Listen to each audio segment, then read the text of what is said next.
Still confused with both, either and neither? Let's understand the difference.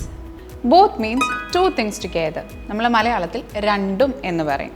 For instance, I like both movies and plays. എനിക്ക് മൂവീസും ഇഷ്ടമാണ്, പ്ലേസും ഇഷ്ടമാണ്. അതായത് രണ്ടും ഇഷ്ടമാണ്. On the other hand, either means one of the two things. That is, you have to choose between two. മലയാളത്തിൽ നമ്മൾ രണ്ടിൽ ഏതെങ്കിലും ഒന്ന് തിരഞ്ഞെടുക്കുക എന്ന് പറയും. For instance, I like to watch either the movie or the play. ഒന്നെങ്കിൽ എനിക്ക് മൂവി കാണണം അല്ലെങ്കിൽ play. Finally, neither means none of the two. നമ്മൾ മലയാളത്തിൽ രണ്ടുമല്ല എന്ന് പറയുന്ന പോലെ it's A negative term. For instance, neither the movie nor the play interests me. എന്നെ മൂവിയും ഇൻട്രസ്റ്റ് ചെയ്യുന്നില്ല, പ്ലേയും ഇൻട്രസ്റ്റ് ചെയ്യുന്നില്ല. Hope the difference is clear to you. And for more videos, follow Tiju's Academy. ഉറപ്പാണ് വിജയം.